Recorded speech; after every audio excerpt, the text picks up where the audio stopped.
Hey everybody, thanks for taking some more time to get more out of Sunday Message. And this week we actually started a brand new series. That's not what I said. And what we're going to do over the next couple weeks is look at some of those statements that we make a lot of times, well meaning, but really when we look at them closely, they're not what God said.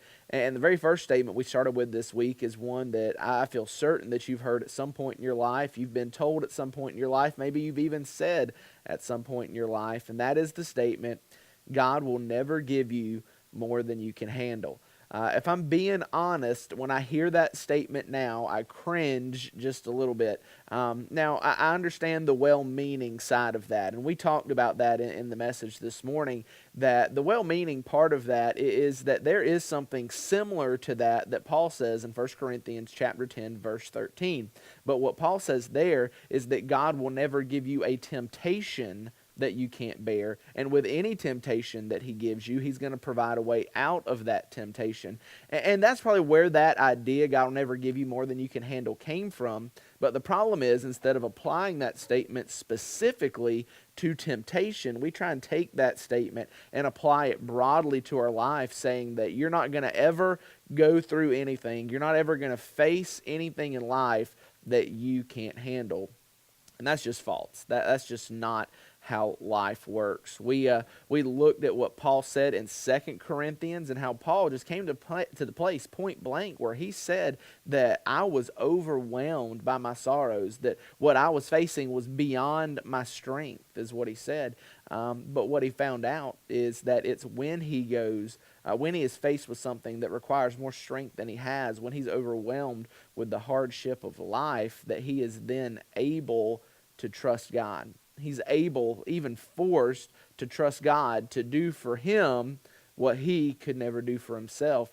And he said, and I love that phrase, that he despaired even to the point of life itself.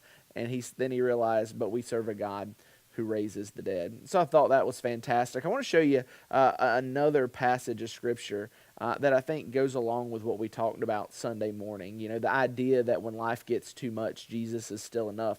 And that's not a New Testament passage. It's an Old Testament passage found in Psalm 121, so the 121st Psalm.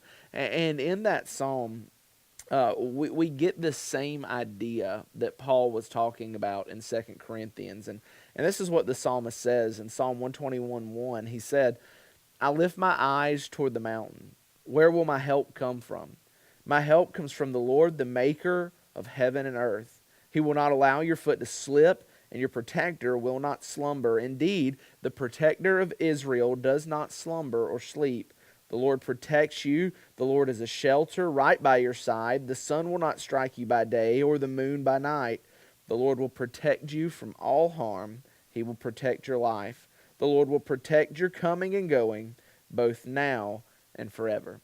I love that psalm, one of my favorite psalms in the Old Testament, and it's included in a selection of psalms called the Psalms of Ascent. And they were called the Psalms of Ascent because worshipers would sing these psalms, recite these psalms as they ascended the mountain toward Jerusalem on their pilgrimages there. And as they would go along that pathway up to Jerusalem in the mountains, they would be faced with robbers, marauders, thieves, many of whom would hide and attack travelers who were by themselves.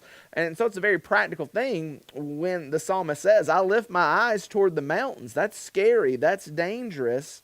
Where will my help come from? My help comes from the Lord, the maker of heaven and earth.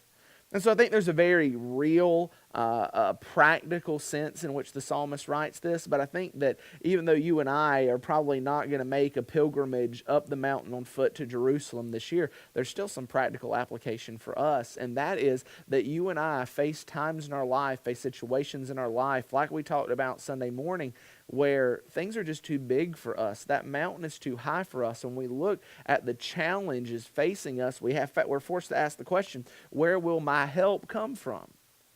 And I think when we ask that question, we have two options.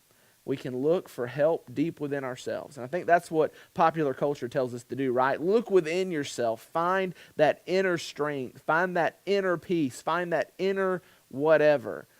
Or we can choose to look without.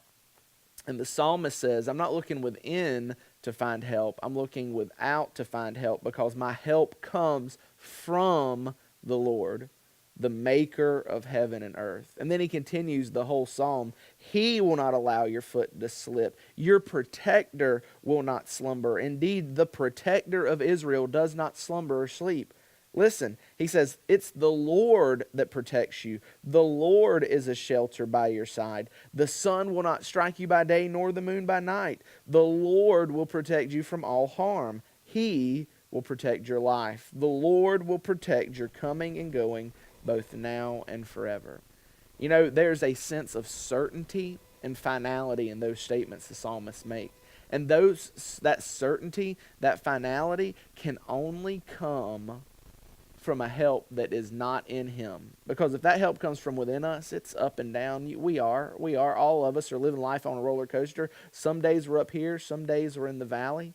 But because our help doesn't come from within us, it comes from without, we are certain that that help is constant. We are certain that help is sure. We are certain that help coming from the Lord will protect us from all that life has to throw our way. And that is the foundation that we can build and face our life, build our life on and face the troubles of life with. And so when we think about that statement, God will never give you more than you can handle. Look, I know that we mean well. I know that it's supposed to be a source of encouragement and to help one another out. But the truth is, you are going to face some things that you can't handle. God is going to give you more than you can bear, but God will never give you more than he can bear. And just like when we ended Sunday morning, I think it's worth maybe working this new statement into your head. When life is too much, Jesus is still enough. That was true yesterday, it's true today, it's going to be true tomorrow. We're going to leave you some discussion questions to dig into this, and so I hope you have a good time talking about this, and as you leave, you can leave understanding how you are going to trust God more the next time life gets too big.